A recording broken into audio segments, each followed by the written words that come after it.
I love you. And I'm so excited that you listen to this thing, man. So cool. And this is the one where I make the great announcement. I've been putting off talking about it. I kind of put it up on my Instagram stories yesterday, but here's what's been going on with me. And I've been hesitant to talk about it because when you're in a relationship, there's two people involved. But I've been going through this breakup with Korah, who you've heard me talk about, I'm sure. A beautiful, wonderful, sweet person. But it didn't work out with us, and the relationship had to end.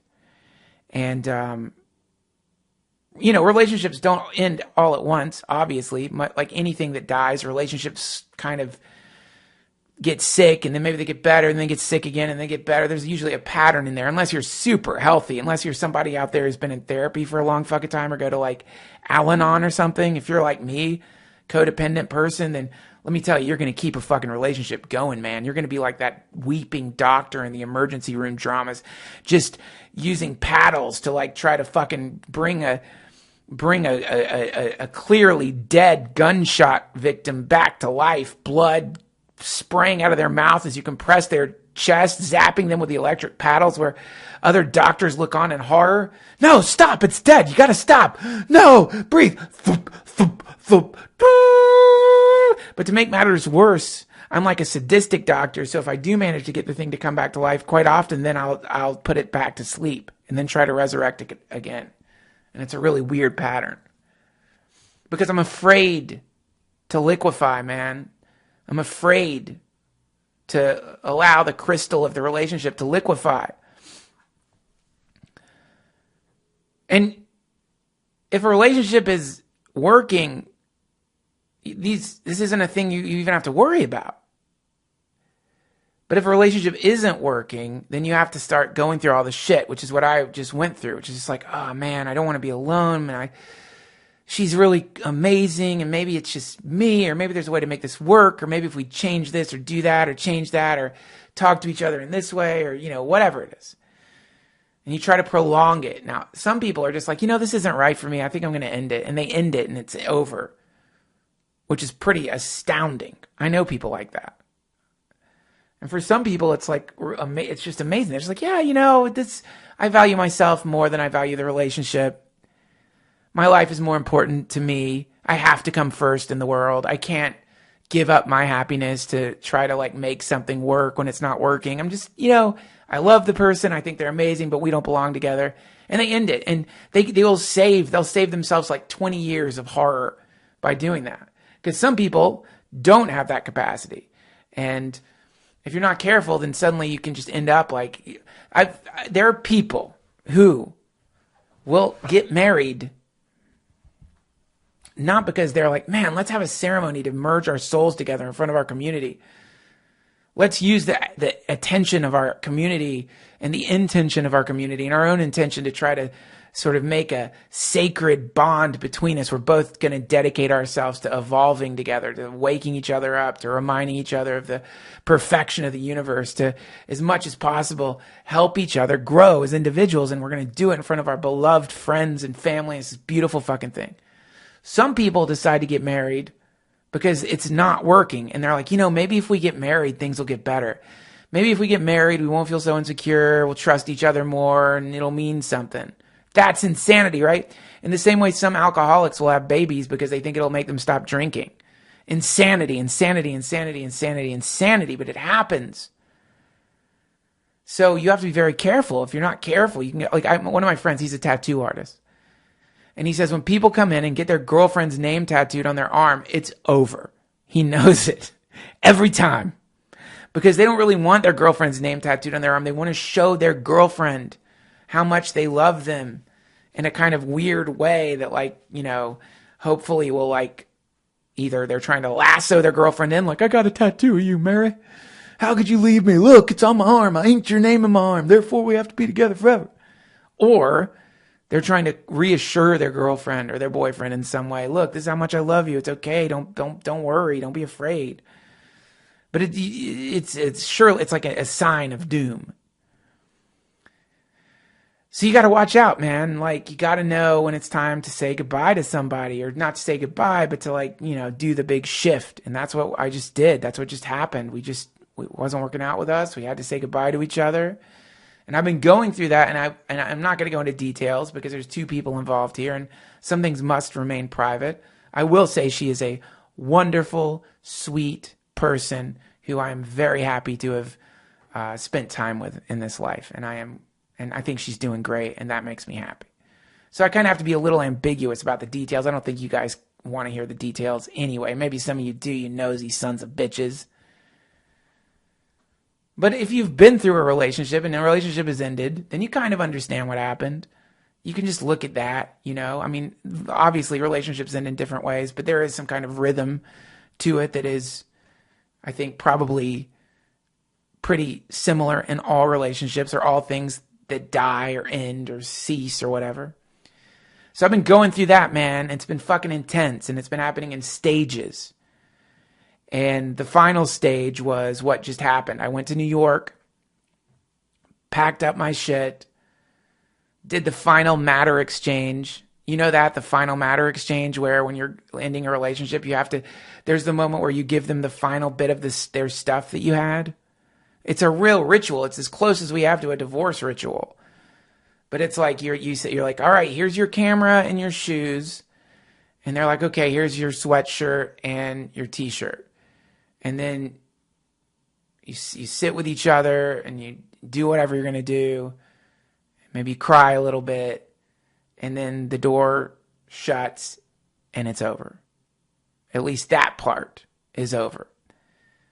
And then, of course, there's texts and calls, and it sort of gradually sort of winds down. But at some point, it ends, and that's it. It's done now. Which it is now.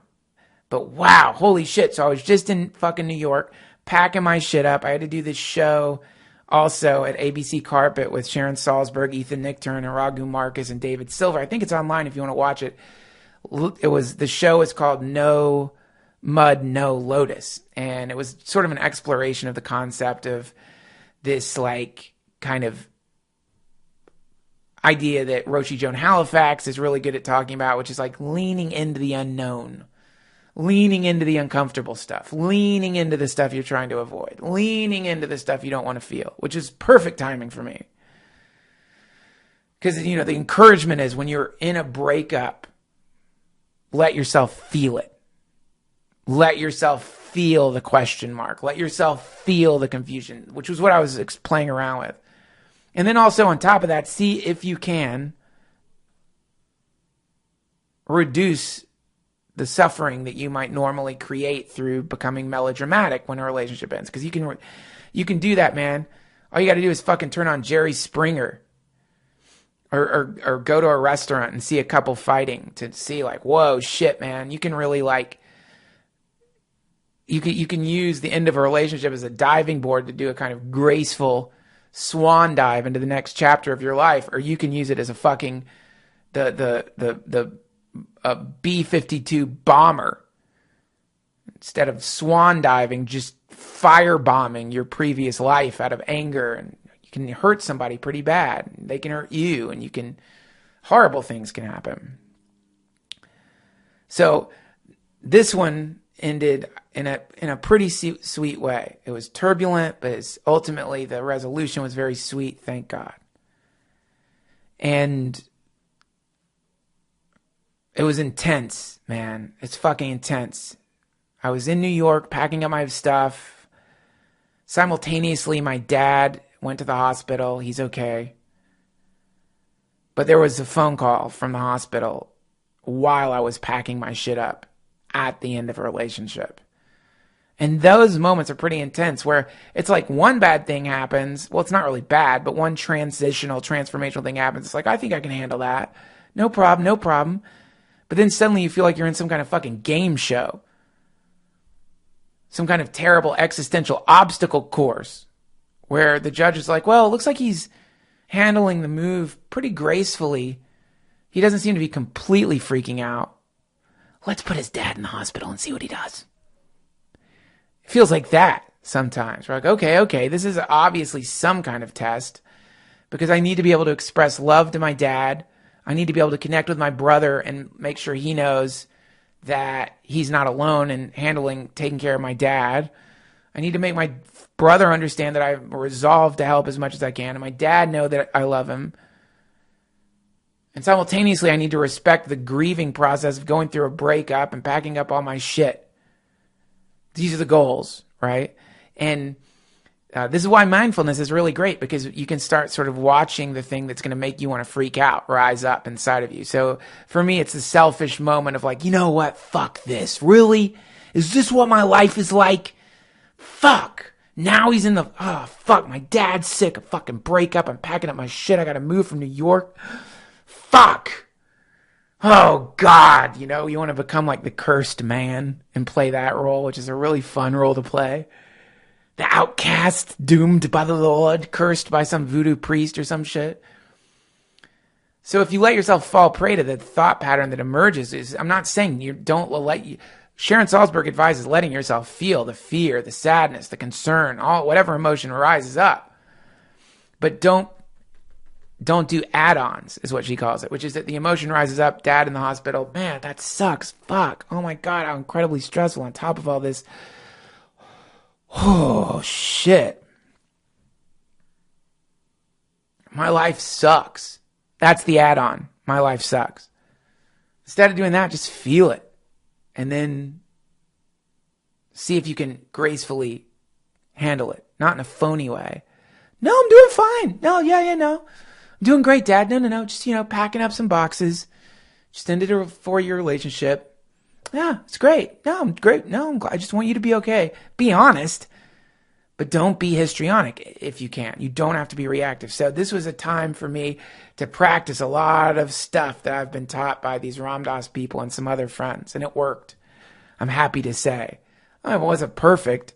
I had some moments of pretty extreme freaking out. I had one too many margaritas one night. I'll admit it. I've probably had one too many margaritas every night, to be honest. But it was pretty cool to actually use some of the tools to play around with the idea of like, all right, man, I've been on this planet doing the human drama for 1 billion trillion years. And this time, in this moment, I'm going to maintain awareness. This time when we do the matter exchange, I'm not, as much as I can, going to cause harm. And I'm not going to lie either. I'm going to be honest and loving as much as I can. Pictures of Neem Karoli Baba here and there that I could look at, see his beautiful, radiant, glowing equanimity that comes out of him. And it worked. It was cool. Do I think I'm through it completely? No, of course not. It was a 4-year relationship. There's going to be 1 billion ups and downs.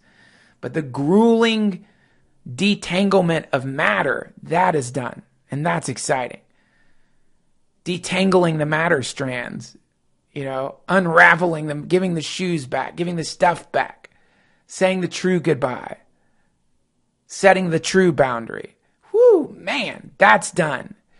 So now it's like, I just got to find a place here in LA, move my stuff in. That truly is joyful.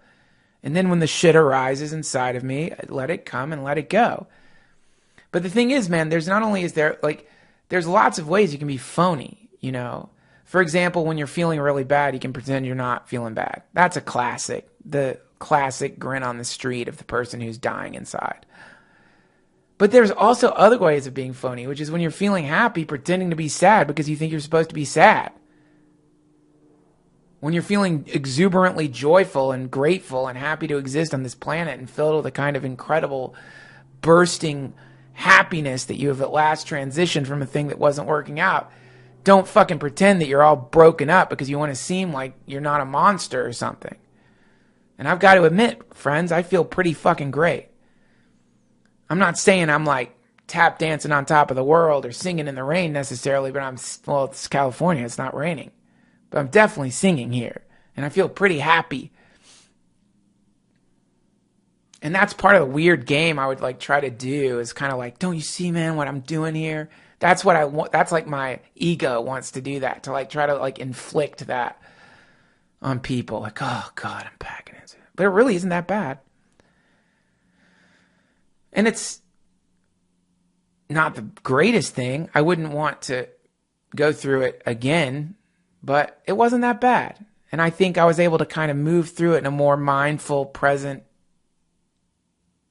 moment style than usual. thanks to these Ram Dass retreats and thanks to being around some people who are way more advanced and sweet than I am. And also thanks to you guys. Holy shit. You people out there, man. I know sometimes it probably seems like we have this one-sided relationship, but it is not one-sided. Many of you, I don't know how many of you on here follow me on Instagram, but so many people, as I was like filming the steps of the move, were sending such sweet, loving things. And it's like, wow, man, that is so healing. Such a cool community. It's like you see people go on Twitter and they're like, here we go again, the rotten vileness of the internet. And that kind of reminds me of that story that gets told, how a guy is walking into a town and he sees a person. There's like an old man sitting in front of the town. Traveler stops and says to the old man, "What are the people like here?" And the old man says, "Well, what were the people like in the village you came from?" And the traveler says, "They suck. They're liars, they're shitheads, they're evil, they're manipulators." And the old man says, "Well, that's, I'm sorry to say, exactly what the people are like here. They all fucking suck. They'll trick you, they'll lie to you, they're gonna fucking take advantage of you." And then another traveler passes through the gates and says to the old man, "Excuse me, sir, could you tell me what the people are like here in this city?" And the old man says, "Well, what are the people like in the city that you came from?" And the traveler says, "They're beautiful people. They're wonderful, loving, sweet, compassionate, generous people. I'm going to miss them." And the old man says, "Well, don't fear, because people are like that here too. Welcome to your new home." And that's what it's kind of like, when you see people bitching about the internet being some kind of corrupt place. I think that's more of a projection of some kind of unresolved internal issues. Because my experience with the internet is that many of you, and that's not to say I don't from time to time get fucking terrible, shitty things thrown at me. "Who the fuck do you think you are, you piece of shit, you fraudulent fuck?" Some version of that. But hands down, mostly it's just you guys are very sweet and loving to me. And I hope that I'm giving that back to you in some way. And I hope that you know that I am here. You can talk to me through Patreon. I do get messages from some of you. Can I, will I get back to you necessarily? Maybe not, but you can always write me again. As simple as just like cutting and pasting and sending the thing to me. But I don't want this to be a one-sided relationship. And especially having realized how healing you folks are to me when I'm going through the shit. It's incredible. It's like the most luxurious thing to have a community of people around me, you guys, filling my life with love. And I want that to be a mutual exchange. Because, sure, I learn from the Ram Dass people, I learn from my Burning Man friends, I learn from all my friends, but I also learn from you. Not in some bullshit way, like for real. From the stories that you tell me when you email me, to the advice that you give me. I guess even when you're a cunt to me, I learn. But mostly it's love, so thank you for that. It's been spectacularly sweet. This is why community is so important, and I think online that is a community. The internet is a community. And even though some of us may not meet in real life in the meat body form, certainly this is a community between us. So reach out if you feel like it. But if you don't feel like it, don't feel like you got to. You know what I'm saying? So it's been crazy though, man. It's been this crazy fucking liquefaction. Sitting in the back of the Uber, listening to White Daisy Passing by Rocky Vodolotto. I don't know how you say his last name, but I'm going to share the song, or at least a little bit of it with you now, because it's the ultimate breakup song. And this came on Spotify, and I just started crying in the back of the Uber. Please,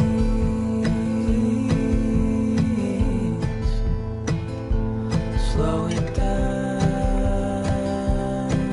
There's a secret magic password that you only notice when you're looking back at it. And all I want to do is turn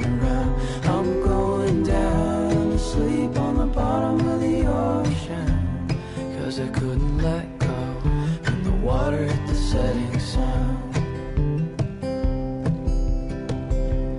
Passing wet daisies, taking turns. Close the door, walk into the street, catching raindrops on your tongue. And for a minute it all stops, but it won't last, man. Just a passing moment gone.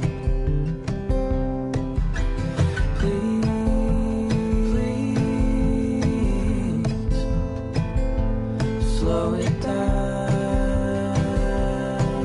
There's a secret place that I know. I could dig a grave out and climb underground for good. And all I wanna do is turn around. I'm going down to sleep on the bottom of the ocean, 'cause I couldn't let go when the water hit the setting sun. Passing white daisies, taking turns. All those evenings on the back deck of our first